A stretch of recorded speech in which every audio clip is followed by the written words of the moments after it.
Assalamualaikum warahmatullahi wabarakatuh. Materi kita kali ini inversion. Di bawah ini adalah contoh soal dalam TOEFL yang mengandung materi tersebut. Inversion adalah penyusunan pola kalimat dengan menempatkan verb mendahului subjek. Ada sekitar 7 struktur kalimat dalam bahasa Inggris yang menggunakan pola inversion. Salah satu contoh yang paling umum yang digunakan dalam kehidupan sehari-hari adalah kalimat tanya. Sebagaimana terlihat dalam contoh, you are hungry merupakan susunan kalimat positif. Ketika dirubah menjadi kalimat tanya, susunan kalimatnya harus diinversi dengan meletakkan verb di depan subjek menjadi are you hungry? Nah, seperti itu. Sebelum kita membahas keseluruhan 7 struktur kalimat bahasa Inggris yang umum mengalami inversi, perlu saya sampaikan bahwasanya pembentukan pola inversi ada kalanya bersifat wajib, ada kalanya hanya digunakan untuk pilihan struktur kalimat saja yang mana diperlukan sebagai variasi gaya bahasa. Berikut keseluruhan pola kalimat dengan inversi, baik wajib ataupun tidak wajib.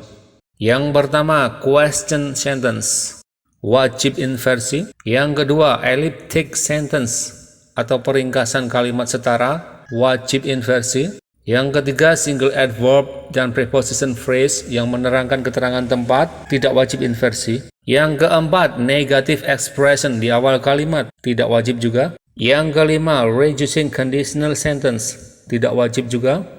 Yang keenam, comparison degree, tidak wajib juga. Yang terakhir, passive voice, tidak wajib juga. Berikutnya perlu diketahui juga bahwasannya inversion yang terjadi pada kalimat dengan single verb atau kata kerja dengan satu kata tidak menempatkan langsung verbnya di awal sebelum subjek, namun dengan menempatkan auxiliary verb yang tepat sesuai dengan tensesnya dan menempatkan verb aslinya tetap berada di setelah subjek. Nah, di bawah ini adalah contohnya yang mana inversi ini terjadi pada struktur kalimat yang mengandung negative expression yang nantinya akan diletakkan di depan sehingga akan mengalami inversi. Bisa dilihat kata kerjanya adalah try, single verb atau kata kerja dengan satu kata. Maka dari itu inversinya tidak langsung menempatkan verb di depan subjek, namun dengan menempatkan auxiliary did yang mana menyesuaikan tensesnya. Bisa disimak hasil inversi di bawahnya. Not until 1865 did Joseph Lister try the first antiseptic treatment on a compound fracture. Selanjutnya perlu diketahui juga inversion yang terjadi pada kalimat dengan verb ganda atau verb yang terdiri dari dua kata seperti kalimat pasif, continuous tense, perfect tense, dan lain-lain. Inversinya dilakukan dengan memisahkan atau menempatkan auxiliary-nya di depan subjek dan menempatkan verb ordinary-nya tetap di belakang subjek. Atau dengan kata lain, yang diinversi adalah hanya auxiliary verb-nya. Bisa dilihat contoh bawahnya. Ini masih merupakan inversi yang terjadi pada kalimat negative expression, yang mana negative expressionnya adalah rarely. Kita bisa lihat ada double verb di situ, yang mana adalah are dan located, bentuk kalimat pasif. Nah, ketika negative expressionnya diletakkan di depan kalimat, maka yang mengalami inversi hanyalah auxiliary verbnya atau kata kerja bantunya, are. Bisa dilihat hasilnya. Rarely are observatories located near city light or a lower elevation. Kesimpulannya di sini tidak semua verb diinversi diletakkan di depan subjek. Nah, sekarang kita langsung masuk ke pembahasan 7 struktur kalimat yang umum mengalami inversi. Dimulai dari nomor 1, question words. Ada dua bentuk inversi pada kalimat tanya yang perlu kita ketahui. Yang pertama, kalimat tanya pada single sentence. Yang kedua nanti, kalimat tanya pada complex sentence atau kalimat majemuk tidak setara. Yang pertama, Kalimat tanya secara umum terdiri dari dua macam, yaitu yes-no question dan information question. Yes-no question, kalimat yang jawabannya ya atau tidak. Information question, kalimat yang jawabannya langsung informasi, tidak diawali ya atau tidak. Pada single sentence atau kalimat yang terdiri dari satu klausa, dalam penulisannya harus mengalami pola inversi. Contoh di tabel sebelah kiri yes-no question, sedangkan sebelah kanan information question. Bisa kita lihat semuanya mengalami inversi. Nah, sekarang yang B, kalimat tanya pada complex sentence. Kalimat tanya yang menjadi bagian dari complex sentence, yang mana terdiri dari dua klausa, yaitu main clause dan sub clause, dalam penulisannya mengalami pola inversi jika kalimat tanya tersebut berada pada main clause. Namun jika berada pada sub clause, maka pola inversi tidak berlaku. Contoh, I don't know who you are. Bisa dilihat, who you are artinya siapa kamu, yang merupakan bentuk kalimat tanya. Namun karena posisinya berada pada sub clause, maka penyusunannya tidak mengalami inversi. Letak verb tetap di belakang subjek, you are. Selanjutnya bisa dibandingkan dengan bawahnya. Do you know where they are going? Do you know? Apakah kamu tahu? Jelas sekali merupakan kalimat tanya. Karena posisinya berada pada main clause, maka penyusunannya mengalami inversi, yang mana karena single verb, maka ditaruhlah kata kerja bantu di depan subjek. Kemudian setelahnya, where they are going, kemana mereka sedang pergi, merupakan kalimat tanya juga. Namun karena posisinya berada pada sub clause, maka penyusunannya tidak mengalami inversi. Kata kerja masih di belakang subjek. Lanjut ke nomor 2, elliptic sentence. Adalah bentuk peringkasan pada kalimat yang terdiri dari dua main clause atau kalimat setara dengan menggunakan beberapa kata yang umum digunakan untuk meringkasnya, yang diantaranya adalah so, to, either, sama neither. Dalam peringkasan menggunakan 4 kata tersebut, 2 kata peringkasan diantaranya mengalami inversi, sedangkan 2 sisanya tidak mengalami inversi. Yang termasuk mengalami inversi adalah so sama neither. Kita ingat-ingat dulu, so dan to artinya juga, sedangkan either begitu juga, neither tidak juga. Kita simak contohnya.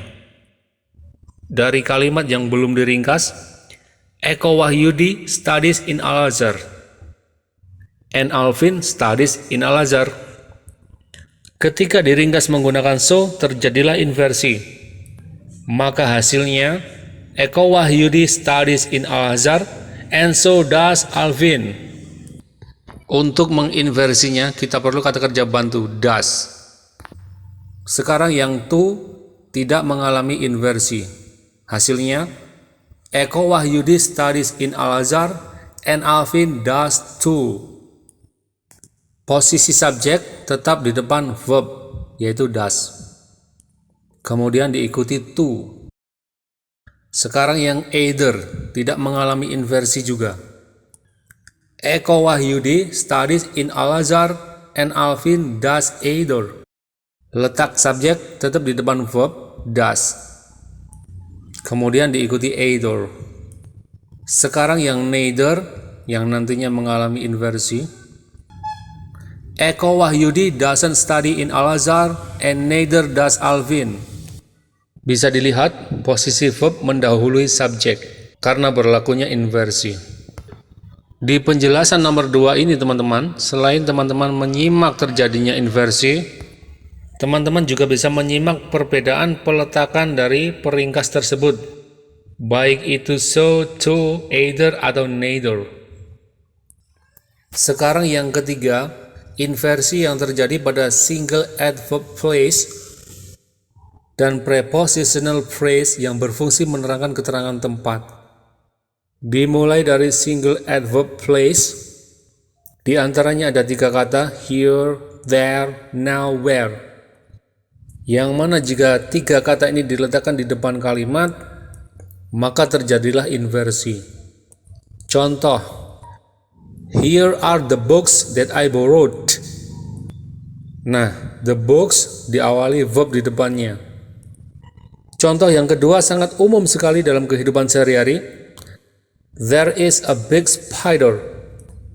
Kita lihat the big spider adalah subjek, yang mana verbnya adalah is diletakkan di depannya. Yang ketiga, now where will you find a perfect place to live? Now where artinya tak ada satu tempat pun. Karena diletakkan di depan kalimat, makanya kata kerja will diposisikan sebelum subjek atau inversi. Berikutnya yang B, inversi pada prepositional phrase yang menunjukkan keterangan tempat. Contoh prepositional phrase yang menunjukkan keterangan tempat adalah in the closet, around the corner, beyond the mountain, dan lain-lain. Nah, jika diletakkan di depan kalimat, berlakulah pola inversi dengan catatan prepositional phrase tersebut berlaku sebagai adverb tunggal pada kalimat. Contoh, in the closet are the clothes that you want. Artinya, di dalam lemari adalah pakaian-pakaian yang kamu ingin. Perlu diingat, subjeknya adalah the clothes. Jangan sampai salah, bukan in the closet. In the closet adalah prepositional phrase. Bawahnya, around the corner is Sam's house. Subjeknya adalah Sam's house. Berikutnya, beyond the mountains lies the town where you will live. Kata kerja lies diletakkan di depan subjek. Nantinya teman-teman, biasanya dalam soal TOEFL yang ditanyakan adalah kesesuaian verb dengan subjeknya. Biasanya yang belum belajar materi ini bisa jadi terkecoh subjeknya adalah yang ada di depan, yang mana adalah prepositional phrase tersebut. Sekarang kita masuk yang nomor 4, inversi pada negative expression.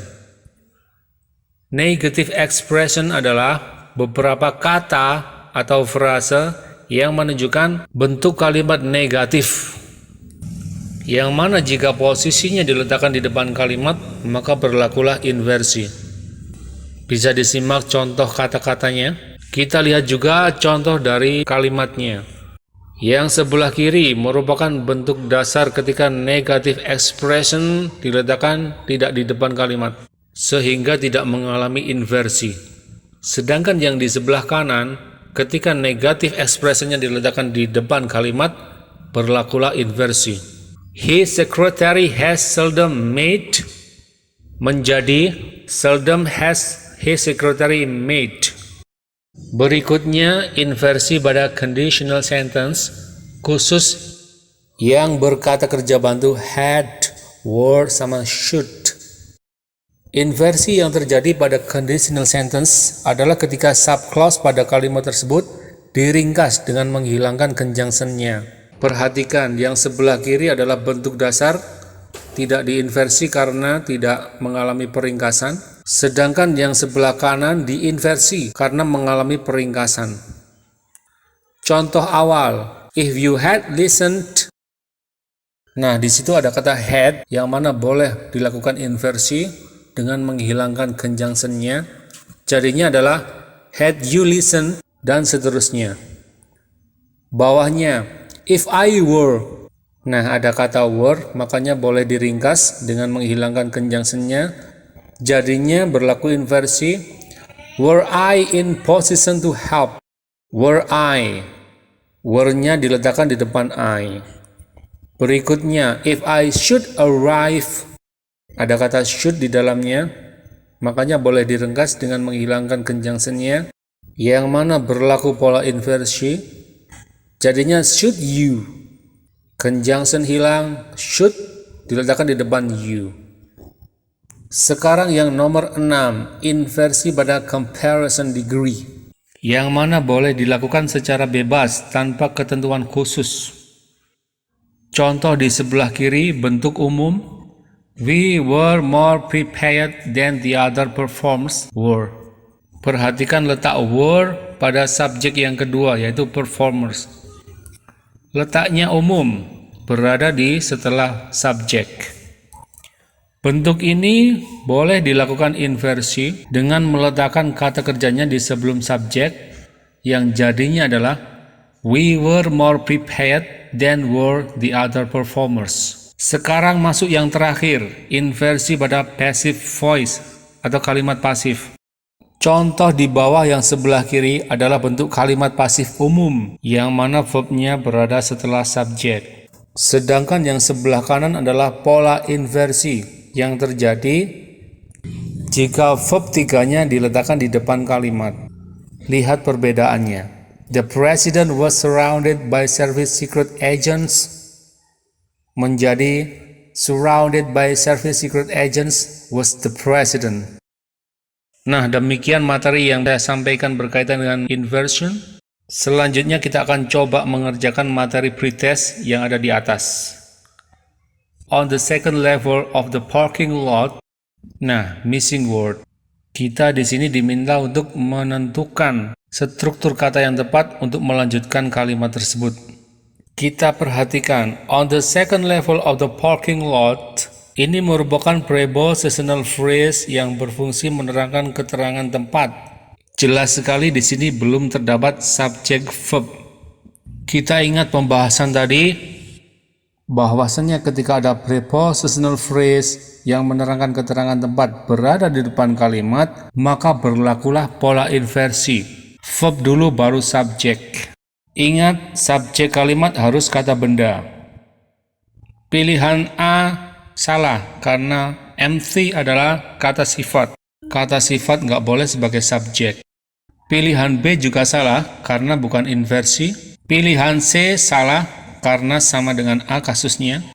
Pilihan D, are some empty stalls. Bentuk inversi yang mana verb di depan kalimat.